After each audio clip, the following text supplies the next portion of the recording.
Play ball. Hot off the press, handicappers from WagerTalk, Sports Memo, and the Gold Sheet have collaborated on the 2023 WagerTalk Media MLB Betting Guide. From World Series odds to regular season win totals and everything in between, this year's betting guide features previews on all 30 teams, all 6 divisions, and season-long awards like the Cy Young, MVP, and Rookie of the Year. Each preview contains key roster acquisitions and departures to help you get up to speed before opening day. Visit wt.buzz/MLB23 to download your free guide, and we'll see you in the batter's box.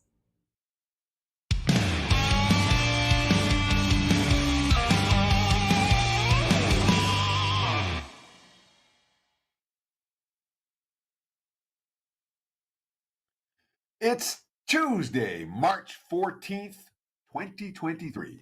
The dance begins tonight. The NIT begins tonight. NBA on center stage, NHL on center stage, and you are watching Sports Central for Gamblers right here on WagerTalk TV. Welcome to WagerTalk Today. I'm Teddy Covers, and on today's show, we will be joined Carmine Bianco, the $2 Tuesday handicapper over at WagerTalk.com. Today, he's got some NHL to discuss and some NHL for his clients. We're going to talk the Ottawa Senators versus the Edmonton Oilers and the Washington Capitals against the New York Rangers. Matt Josephs is going to join us next.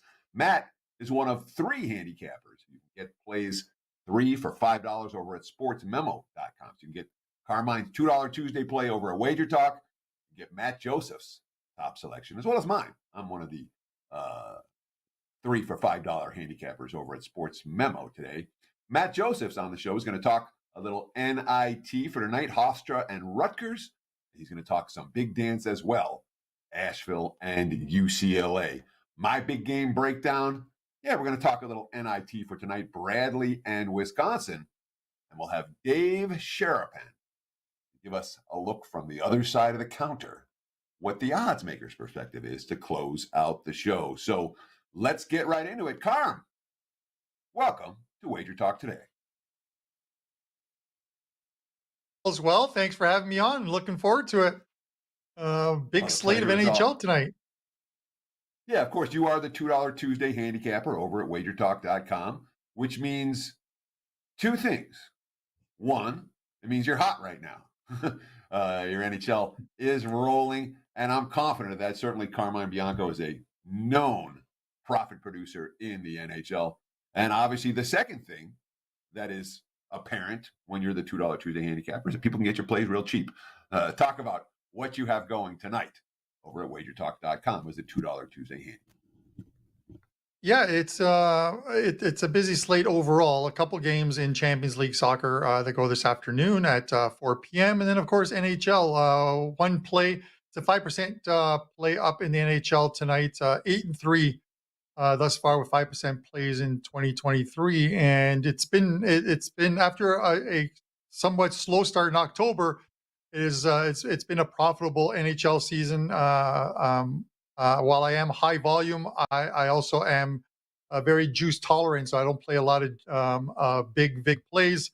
So we're hitting at almost 58% in the NHL on the season since November 1st, plus 40 units of bankroll gain since November 1st, and it's been a good March and a good 2023. So I'm hoping to keep that going with some plays, some player props in tonight's 5% play. Well, let's start breaking a couple of games down. The Ottawa Senators at the Edmonton Oilers. Let's start there. Looking at the WagerTalk live odds screen, I'm seeing Edmonton about a $2 favorite, minus $2, minus 210. The total in that game sitting at 7, and we're seeing some juice to the over. Do we expect a high-scoring affair, and how is it going to play out between Ottawa and Edmonton on Tuesday night? Yeah, normally when you look at a couple teams like this and you look at historically games between these two, there have been some higher scoring games. I think any game that involves Edmonton, you're always going to see a total of 6.5, and a lot of times you're going to see a 7. We just saw a 7 in Edmonton's last game before heading home from this road trip, this 4-game East Coast trip. They were in Toronto. That total was at 7, and that one did go over the total, 7-4 final score. But historically, or at least over the last couple of years, even with high scoring teams, the total isn't an automatic over bet, even with some very good offensive teams. I talked to Ralph Michaels about it, and he gave me this very good graphic, and I think we can probably get it up on the screen as well, dating back to the start of last year in 2022. There have been, not including last night's game, but there have been 31 occasions where the total was at 7, and it's only gone over the total 8 times. 15 times the total's gone under, and there have been 8 pushes. So basically, the under, if you're betting under sevens, you're just auto betting under sevens. You're hitting at almost a 66% clip and making money off that. Now, there was another 7 last night in the Toronto Buffalo game. I was out with some friends watching that game, and the Leafs pulled the goalie with about 4 minutes left, 4 minutes of empty net, and they were able to manage one goal, which basically pushed the total again. So that stat is now 8, 15, and 9 with 9 pushes. It's still hitting at that same percentage. And you have an Ottawa team coming in, Edmonton's first game back off that road trip. They've been involved on that sheet 9 times. They've had a total since the beginning of 2022. They've had a total of 7. They've gone over the total 5 times. 3 times it is pushed. 1 time, or sorry, 3 times it's gone under, and 1 time it's pushed. But at home, they've yet to go over the total in the last 2 years. One push, 1 loss. Ottawa, the final game of a road trip in which they've scored only 7 goals in 4 games, and 5 of them came in Seattle. They're struggling to score goals. They don't want to get into a shootout with Edmonton because they still have hopes of trying to make the playoffs. They're only 6 points back of a playoff spot. You don't want to get into a shootout with the Edmonton Oilers, especially in Edmonton. I think this one stays under the total in more of a defensive game where we don't see 7 goals being scored.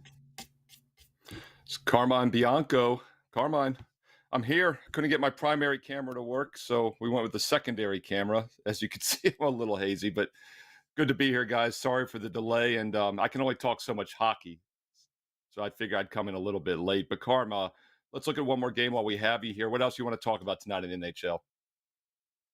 Yeah, we're going to look at Washington and the Rangers. This is again, you have a team in the playoffs and playing somewhat well right now in the Rangers, and Washington's on the outside looking in, and they've got a few teams in front of them prior to getting to a playoff spot, and I don't think they get there by the time everything shakes out.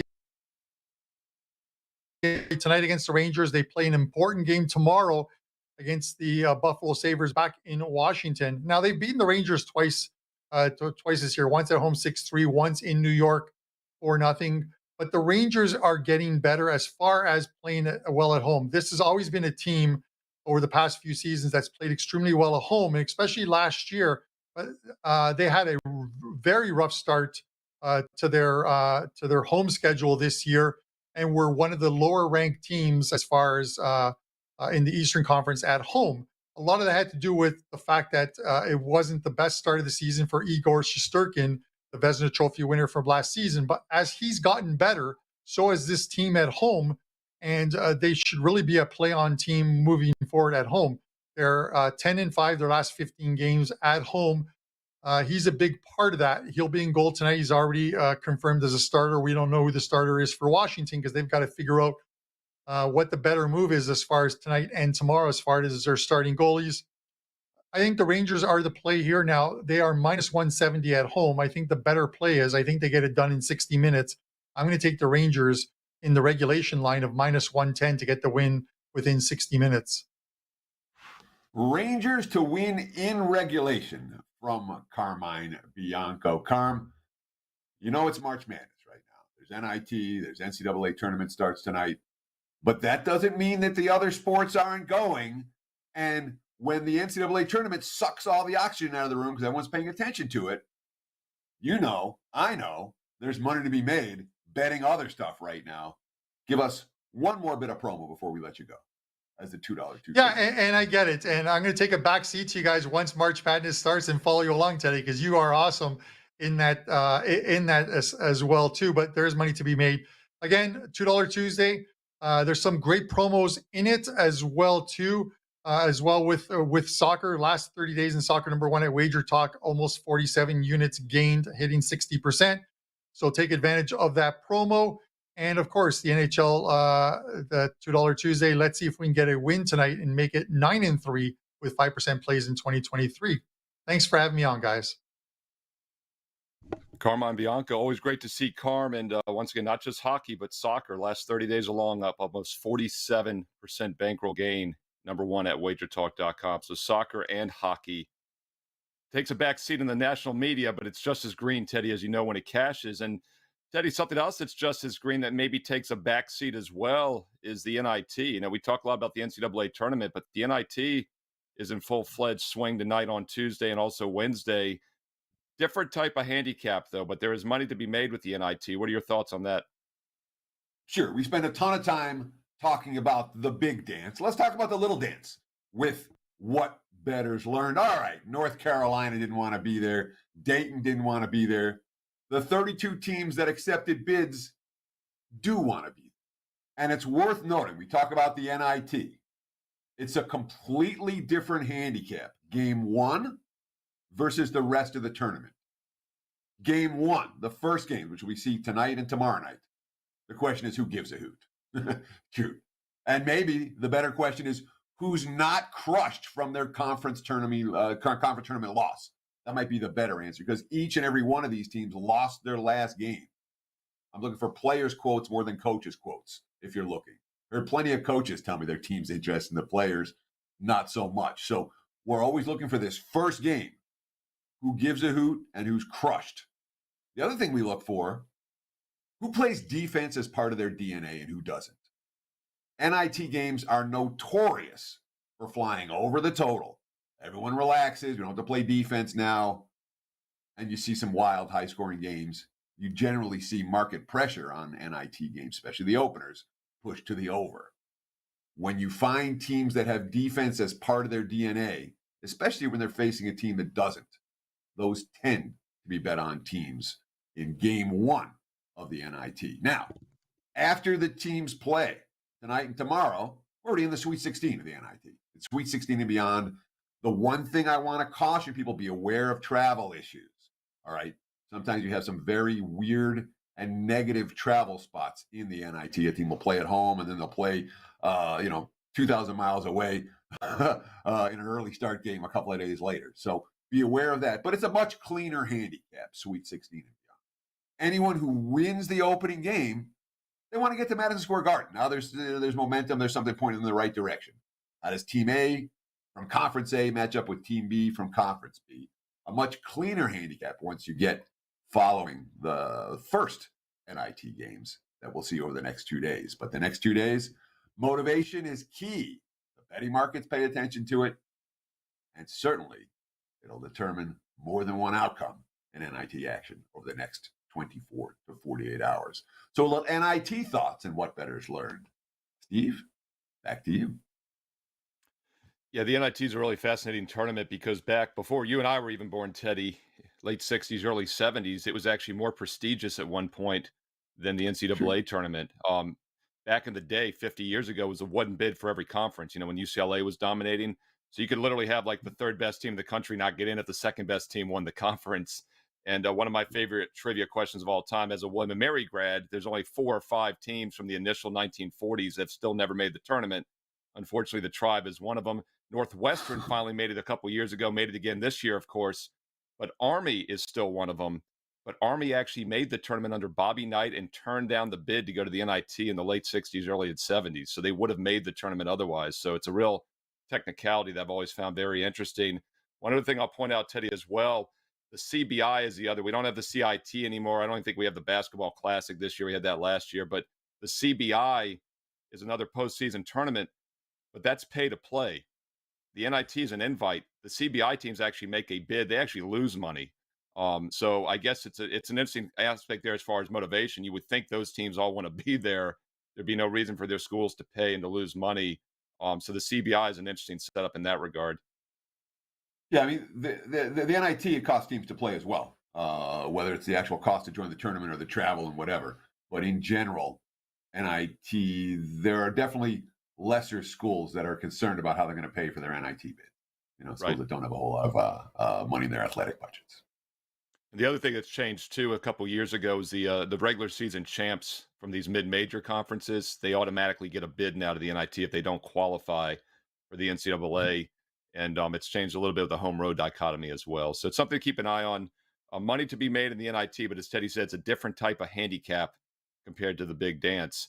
And one guy I know, Teddy, that loves to dig into these mid-major CBIs. He's mad that there's no CIT. He's mad there's no basketball classic. Is mid-major Matt Josephs. It's in his name, mid-major Matt.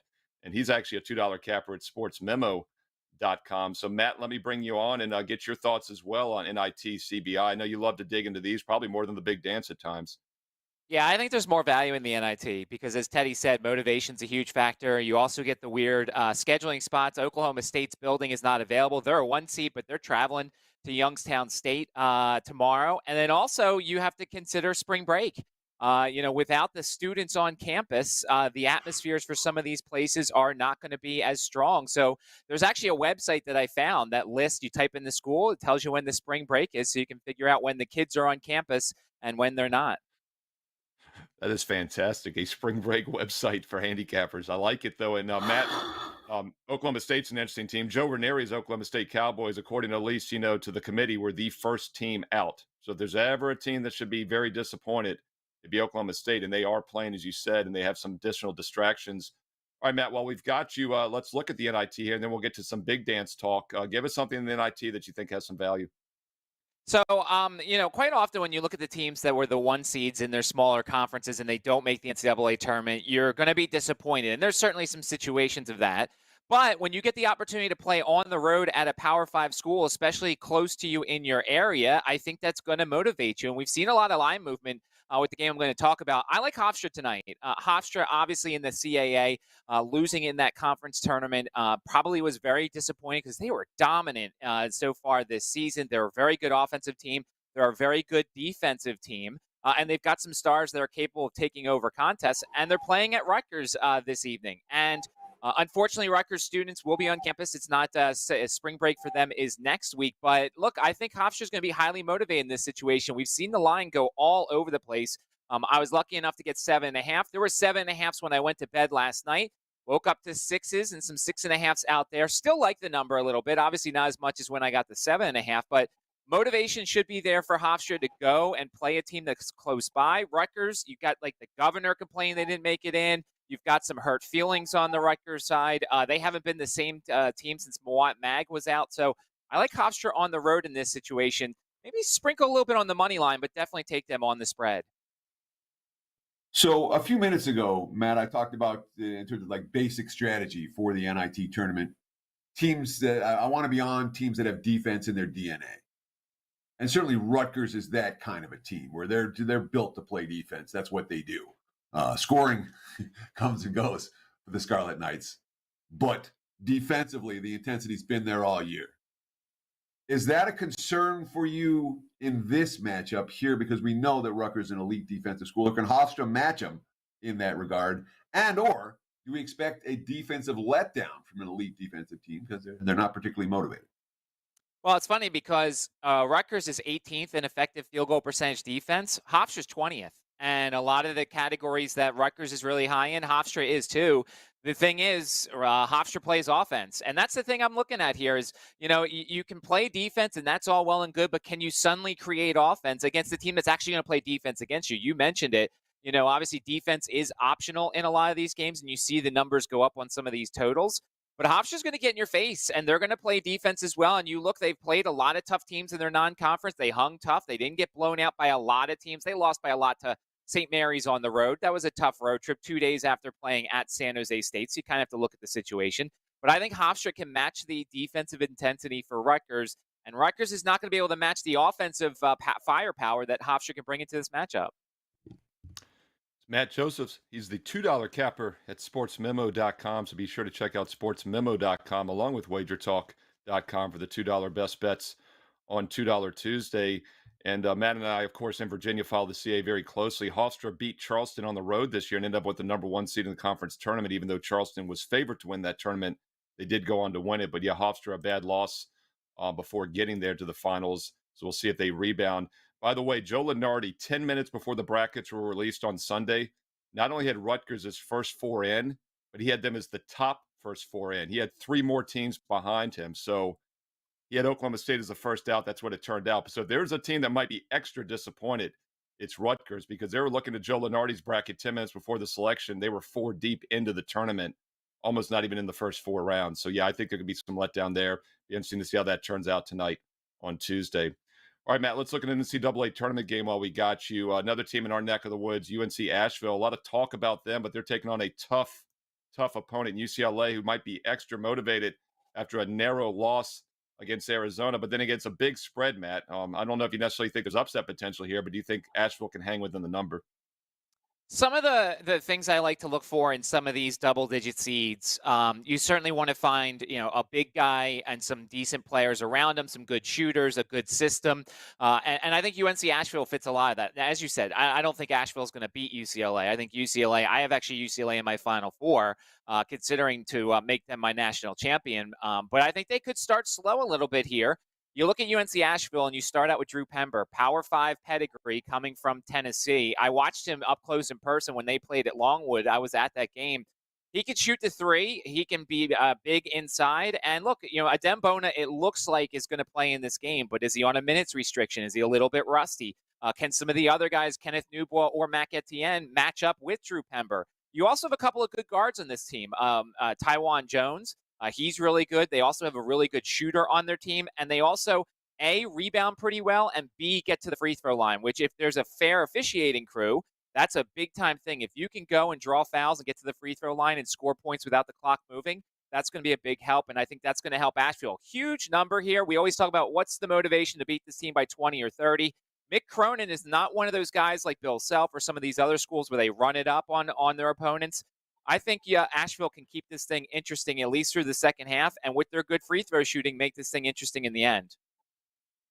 So in a point spread range like this, Matt, are you more inclined to take a full game? Are you more inclined to take a first half in case the team kind of runs out of gas late? Are you more inclined to split it between a first half and a full game? Or is this a scenario where, 17 and a half, 18 points is too high? Forget the first half. You think it'll be fairly competitive? Well, my one worry for the first half is the game's in Sacramento, so of course there could be that extra burst at least early on from the home crowd because it's essentially going to be a UCLA home game. But yeah, you could in theory do that because if there is some sort of foul trouble for Pember early, maybe he plays a little bit less in the second half. If he gets a third foul, if they keep him in, it's one of those things you kind of have to notice with some of these schools people don't pay attention to. What is the 2-foul participation? Some of these people, they take their guys out after 2 fouls and leave them out for the rest of the half. So that's something you certainly want to consider here. You need Drew Pember in this game in order for Asheville to stay close. So you could sprinkle a little bit in the first half, sprinkle a little bit on the game, and hope that you get one of those 8-point situations in the first half and then a 12-point game victory. But yeah, I think UNC Asheville has the goods to keep this thing close all the way through if their center is in the game the whole time. So just real quick, let me follow up to that. If UNC Asheville's down 15 at halftime, they're still live to cover the number full game. You're saying that might be the better scenario. I mean, is there a scenario in which they fall behind big early and then rally back? Is that how we're envisioning this game to play out? I think it's going to be close. I think it's going to be close. I mean, as long as, I hate to put this all on one player, but as long as Drew Pember's not got 2 fouls early in the first half, I think they're going to run a lot through him. Fletcher Abee's a really good 3-point shooter. Tywan Jones is a guy who can run this offense pretty well. They've got seniors. They've got juniors. They won't necessarily be intimidated here. And I really like Mike Morrell as their head coach.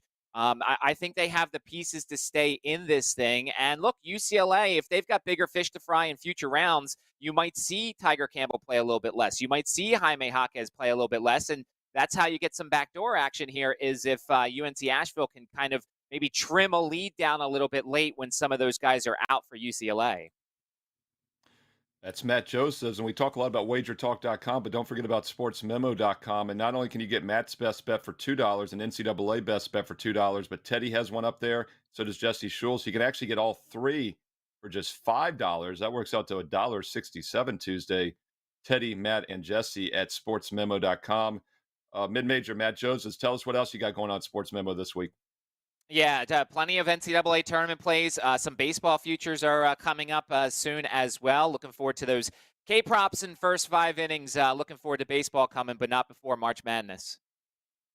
Yeah, we talk about Andy Lang as the prop master at WagerTalk.com. Matt Josephs, mid-major Matt, is the prop master at SportsMemo.com. I highly recommend checking him out, adding him to your investment portfolio. Great way to diversify. Why not start off with $2 Tuesday, or even better, $3 for $5 Tuesday at Sports Memo. That includes you, Teddy Covers.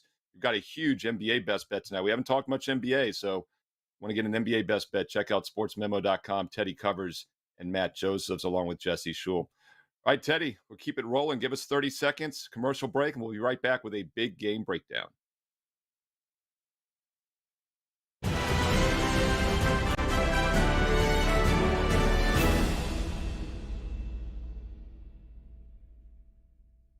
Play ball. Hot off the press, handicappers from WagerTalk, Sports Memo, and the Gold Sheet have collaborated on the 2023 WagerTalk Media MLB Betting Guide.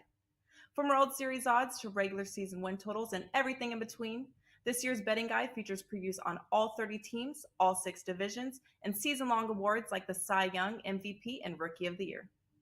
Each preview contains key roster acquisitions and departures to help you get up to speed before opening day.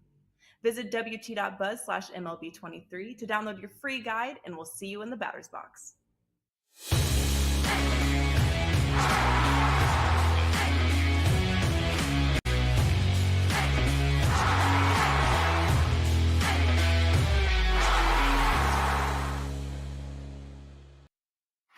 It is time for today's big game breakdown. Let's talk some NIT action for Tuesday night and take a look at the Wisconsin Badgers against the Bradley Braves. Looking at the Wager Talk live odds screen, I'm seeing Wisconsin -3 at home. We have seen some under money, total down to 127, 127.5 in many books. I don't like the spot here for Bradley. Look, Braves got a great NIT history. They're a senior-laden squad. There are a lot of things to like about the Bradley Braves, hence the short point spread here. From a spot standpoint, I hate it for this team. All right. They earned an automatic bid in the NIT by winning the regular season conference title. And then what happened? Boom. They lost in the Missouri Valley finals against Drake on Sunday. So it's a crushing loss. It's a short turnaround, and it's travel. That's tough. Then you read the quote. Brian Wardle says, "Oh, yeah, I'm familiar with Wisconsin. He coached at Green Bay for 5 years before taking over at Bradley. Quote, I'm learning about them right now, have not watched them this season." That's from the Peoria Journal-Star. That's a concern for me. From the Badgers side, look, Wisconsin was not a team that was about to get an at-large bid. They knew it. It's been something of a disappointment campaign for the Badgers, to put it mildly. Head coach Greg Gard's talked a lot about the other teams who played in the NIT. Xavier, 2022 NIT winner, got in the big dance this year. Memphis, the 2021 winner, got in the big dance last year. Greg Gard, quote, "We're in this thing to try to win. We wouldn't be in it if we didn't think we could go try and win it. We're not doing this as a recreational activity." There's a knee jerk here towards Bradley in the betting market. With the line as low as it is, I think it's too low. Give me Wisconsin -3. Lay it or don't play it. There's your big game breakdown. Back to you, Mr. Merrill. A little more NIT talk from Teddy Covers, WagerTalk.com. And don't forget, Teddy once again has a strong best bet for part of the $2 Tuesday promo at SportsMemo.com. Get Matt Josephs, Teddy, and Jesse Shule 3 for $5 at SportsMemo.com. All right, Teddy, let's bring on Dave Sharapan when he's ready here in a moment from the Las Vegas Strip. I don't think we have Dave quite yet. Teddy, haven't gotten to talk to you. You had Prez yesterday. It was not a Prez-free zone, but I had not talked to you since the brackets came out on Sunday. We did the shows last week. Initial thoughts. I know you guys covered this probably a little bit yesterday, but any underseeded, overseeded teams? I mean, I'll throw out what Matt just mentioned was UCLA. Number 2 in the Ken Palms, the number 2 team overall in the Ken Palms, and they weren't even a 1 seed. Obviously losing to Arizona, I guess they maybe get in as a 1 seed otherwise. Your thoughts on the tournament, the bracket in general? I haven't looked at a bracket. I don't look at seeding. I could care less about seeding. Seeding is for people that like to fill out brackets. I'm interested in point spreads. Point spreads tell the story of the differences between these two teams. Now, literally, I'll probably fill out some brackets Wednesday night, as fun after my plays are out. But I don't look at it. I don't watch the selection show. I don't care where the NCAA tournament selection committee, which is not as good as the Ken Palm ratings. I could care less where the tournament decided to seed these teams. The committee decided to seed these teams. It's a non-factor. What matters is the matchups, Team A versus Team B. And the longer I do this, the more I try to take the static and the superfluous stuff and just push it aside. And how the committee seeded these teams, to me, is completely superfluous. I could care less. We have matchups. We have point spreads. Brackets don't matter.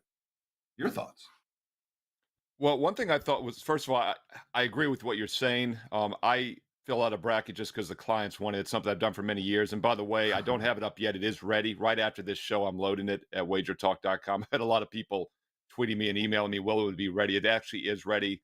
I've got my complete tournament bracket. It'll be up for all clients at WagerTalk.com, let's say this afternoon on Tuesday, right after the show. So check that out. So I do look at the seeds for that reason, but there's also a little bit of I don't want to say, I will say fade the public. I'll have a video later this week, most likely on that as well, because it does work in the NCAA tournament. We get a lot of public action, in my opinion, second only to the NFL. And we will see a lot of public dogs. So I like to look at the seeds for that reason, just because it gives me a feel of where the public might be leaning sometimes and some underrated teams. Sure. So there's two things I want to talk about here. One is fading the public all weekend. Saturday, Sunday, I'm with you. Works. All right, the public's going to overreact to every team that looks good on Thursday and Friday. Oh, sure, yeah. And they're going to overreact to every team that survives and advances and doesn't look good. So I love over the weekend betting on a team that survived but didn't cover in the first round, facing an opponent who looked great in the first round, but it may not be able to match that. And the public overreacts to all of that. And I definitely think the best time for quote unquote fading the public is round of 32 as we get to the Sweet 16. That's something that I love to do. But, you talk about it, to me, it's not like the public, as on Twitter, I'm seeing, the 5 seed there's always a 5-12 upset. Of course there is. They're comparable they're teams. Often. They're often favored. Yeah. There's not that much difference between a 5 seed and a 12 seed. And one thing that happens when you're looking at brackets is you start to follow, oh, wow, there's a huge difference between this team. And no, there isn't. A lot of these games, they're not priced as pick'em, but they're fairly close to pick'em type contests. The edges we look for aren't necessarily the edges that you're going to find. Here's Team A's power rating, here's Team B's power rating. You're not going to find those edges at this time of the year. So you have to look for edges elsewhere. That's why I spent a lot of time talking about situational spots yesterday on the show, talking about how, San Diego State, from a power rating standpoint, they should destroy Charleston. But from a situational standpoint, it stinks for the Aztecs. And that's something you can take advantage of in the first round, where the betting market numbers, the power rating numbers are going to point in one direction, but the situation points to another. I thought the Wisconsin-Bradley game tonight in the NIT, that's why I chose that game. The power ratings say it should be a really tight game. I worry about the Braves' ability to compete in that contest against a team that's going to play defense, coming off a brutal loss on short turnaround with travel.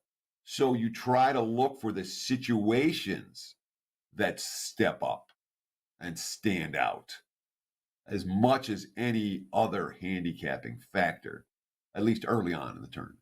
At least that's what I do. I will say one area where I think the seeding is interesting, and I agree with you. Obviously, the Ken Palms, the Sagrigans, I think those are mathematically stronger than anything else out there as far as the committee. The net rankings, the RPI have not been as strong, in my opinion, over the years. Obviously, you and I are looking at this from a point spread perspective. But I will give the committee credit in a couple of counts. First of all, you look at the 30-year track record of the seedings, it's pretty symmetrical, except for the last few years. I think it's I don't have it in front of me, but it's the either the 6-11 or the 7-10. We've had the 6-11. I think we've had more 11s beat a 6 like the last 4 years. Those have become more symmetrical. But if you look at the 30, 35 years, I mean, it's a pretty consistent drop off, with each seed. Like, it's held up well. But the other takeaway, since they've had the play-in round, those teams are technically the last 4 in, the ones that maybe don't deserve to be there. Year in and year out, one of them makes the Sweet 16. They go on a run. So there's a couple things there that the committee kind of gets it right, maybe. Or also, Teddy, is a momentum thing. I mean, what are your thoughts on that? It's been pretty remarkable. So I like to bet on the team that everyone says shouldn't be there and stole everyone's bid. Correct. This year, Right. that team is the Nevada Wolfpack. Okay. Clearly, Nevada's last team in. How did Nevada get this spot? How did Nevada get that spot? If there's one, and Mountain West has a terrible track record in the Big Dance in recent years. If there's one Mountain West team I'm going to bet on this time around, it'll be the Wolfpack. But we'll wait, because all the money's coming from Arizona State there. There's no rush. At 3, I think that I didn't see a 3 earlier this morning, and I haven't checked since. But at 3, I'll be a buyer there. Yeah, we're still seeing 2s, 2.5s. I expect we'll see 3, and I expect to be on Nevada as the team that everyone's disrespecting. Somehow, some way, those teams find a way to survive and advance. We'll bring on Dave Sharapan, get his thoughts on this as well. And Teddy, Nevada is an excellent example because, Dave, 10 minutes before the selections, if you look at Lenardi, who's as good as they are, I mean, as far as following this stuff, they were the 4th team out. They weren't even the first out, second out. Nevada was the 4th team out, according to Lenardi, who usually gets everyone but 1 or 2 right. So that is definitely the team, as Teddy said, that no one thought would be there, deserves to be there. And that's another reason I like to look at the seeding. I think, I have it in front of me, but I think West Virginia is like a 10 seed. Everyone thought they were on the bubble. They got in easy, obviously, higher seed, not even a play in. I do think there's some value. And that's kind of, once again, a contrarian fade the public angle, if you will. Dave, big picture thoughts on the NCAA tournament. I'll let you run with it here. Oh my goodness, this is the hardest week of the year to bet. I don't know. People come to Vegas every year and just leave their money here and go home, and I don't understand why. I mean, it's fun, but it's hard to win. I'm looking at the NBA. I mean, the NBA is you just kind of show up, and this time of year for NBA and NHL. I was texting with somebody late last night. I mean, it seems easy, and I think a lot of people get caught up in this and looking at history of seeds and all this other stuff and who didn't get in and fade the public that and all this other stuff. Good luck. This is the hardest week of the year. The book literally just puts the numbers up and lets you bet it. I don't think there's any advantage. I don't think I throw out the history. I'm still mad that Penn State got a 10 seed. Penn State ran the table in the Big Ten, almost beat Purdue, came back late and covered, which was good, and got a 10 seed. So I don't know. Those guys do a good job with the seating, and this is a very busy week. I got kids home from spring break. I got trying to get things organized, and we got the busiest week of the year here in Vegas. It's nuts. I just wish the sun would come up. That's the other thing I'm worried about. Sure. It's been a cold, dismal spring in Las Vegas so far, and it hasn't changed. And obviously, spring and they switched spring break this week. Isaac's home this week as well. Usually it's the week before Easter. You don't have to think about it in the middle of March Madness. Right. And this week, all the kids are home, which is certainly a big difference. They don't sleep, Teddy. They don't sleep. I know. And especially on spring break, they don't sleep. Right. That being said, we do have to talk about the big dance, and that's what is on center stage right now. Yeah. So let me ask you this, Dave. I understand these lines are tight. I understand it's hard to beat.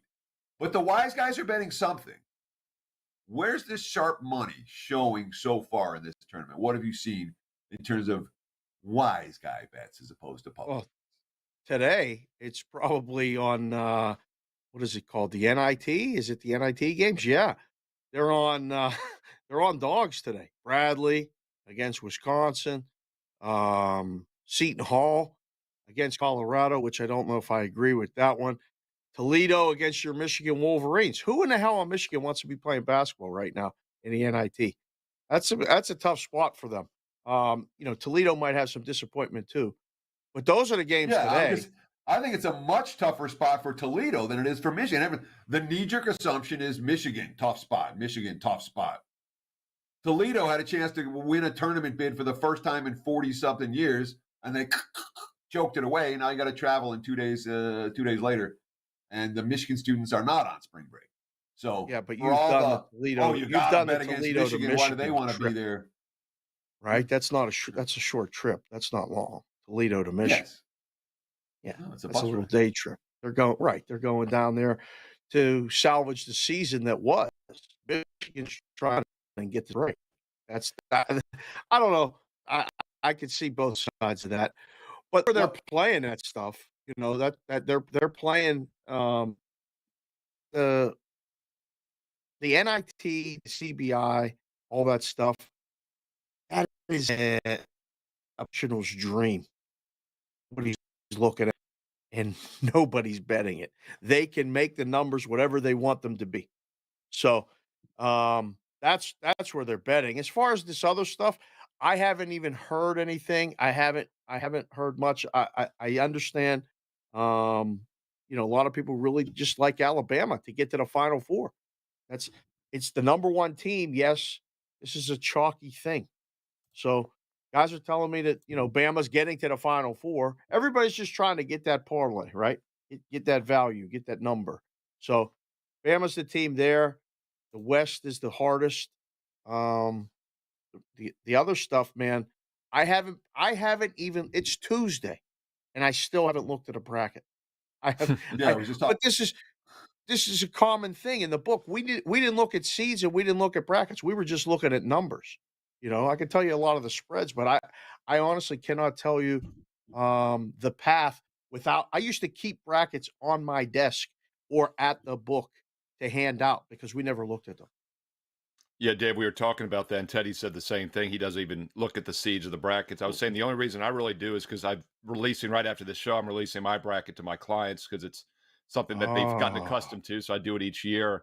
And I do So think you can find some sentiment indicators with the brackets. The seeding does get the public more involved. So I wanted to ask you. You mentioned yeah, Alabama, and right now they're both about 5-1. Alabama and Houston, Kansas and Purdue. The other one seeds are 10-1. So there's a pretty big gap between the yeah, one seeds as far as the future odds. Also, guys, if you look after that, we got Texas, UCLA around 11, 12-1. They're two seeds. Then you got Gonzaga ahead, and even Connecticut ahead of Marquette, who's a two seed. So I did think when the bracket came out, just from the recreational eye, Marquette as a two seed probably wasn't going to be a very popular pick. So that could be a potential sleeper, I guess, for that reason. But Dave, just the rumblings around town, both sharp and square, either way or both. What are some teams you're hearing is kind of play on Cinderella teams or play against teams? I've asked vice versa like that. Well, the play on is, I mean, they're betting against Duke. Oral Against Duke. Roberts is against Duke, against the ACC. That they're coming against Virginia. With Furman. Um, those those two, at least initially, I'm scrolling through the list right now. Let's see. Yeah, the ACC got Auburn, 5 teams Iowa, in, which is what they were projected, and obviously right? Clemson did not get in. NC State, some people thought maybe wouldn't get in. They'd only would have had 4. So you're seeing anti-ACC sentiment. Now, is that Wise guy you're talking about, or is it everyone just in general? That just seems like everybody in general. And then, I got a couple guys that, they did it last year and it worked. Um, Fade the Mountain West teams. And you just said, looking to bet on Nevada, maybe in the first game, but in general, we used to put up these props that number of wins by conference. Right. And those were love that always prop. fun to make. And those always were debates in the room.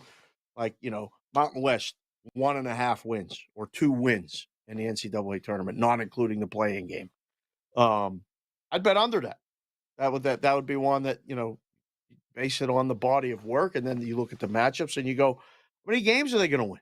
Maybe one. I mean, San Diego State could be the team to beat you, but I don't know if any of the other teams are going to win. Boise against Northwestern.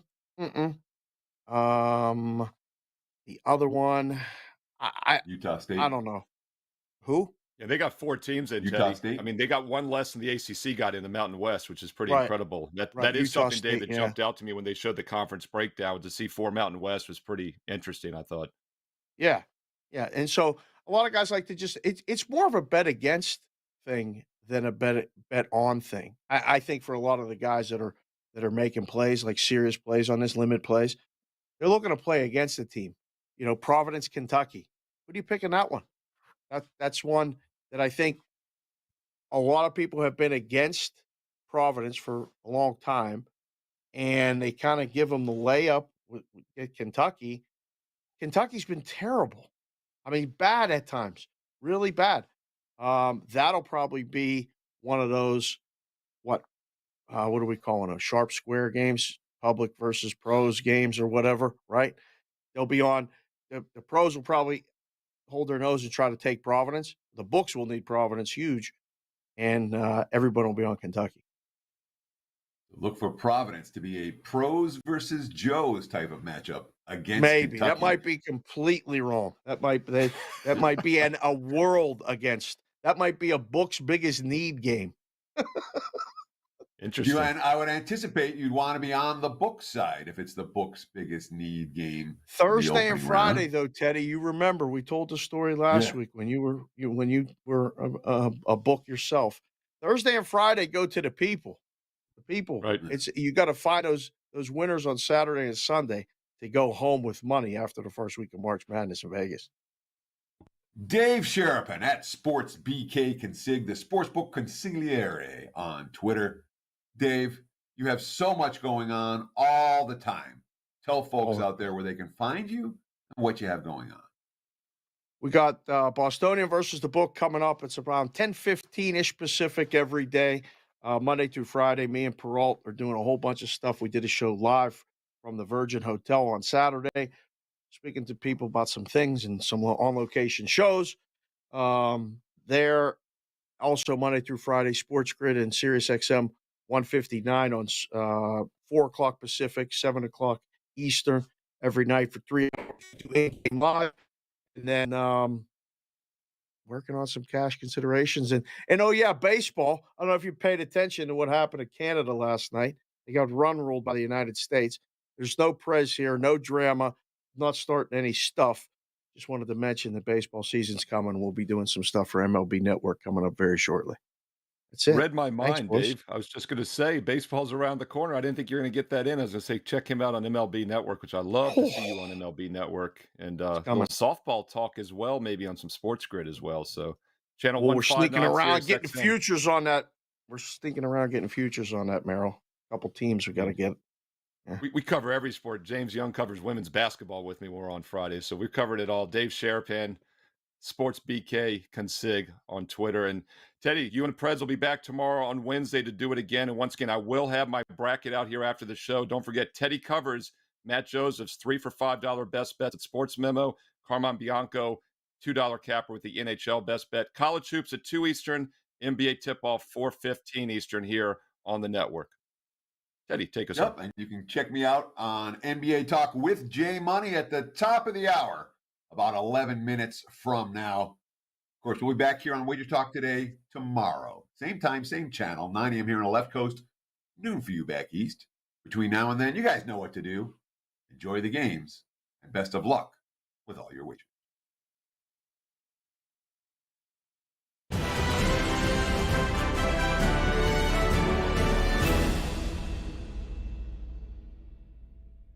Play ball. Hot off the press, handicappers from WagerTalk, Sports Memo, and the Gold Sheet have collaborated on the 2023 WagerTalk Media MLB Betting Guide. From World Series odds to regular season win totals and everything in between, this year's betting guide features previews on all 30 teams, all 6 divisions, and season-long awards like the Cy Young, MVP, and Rookie of the Year. Each preview contains key roster acquisitions and departures to help you get up to speed before opening day. Visit wt.buzz/MLB23 to download your free guide, and we'll see you in the batter's box.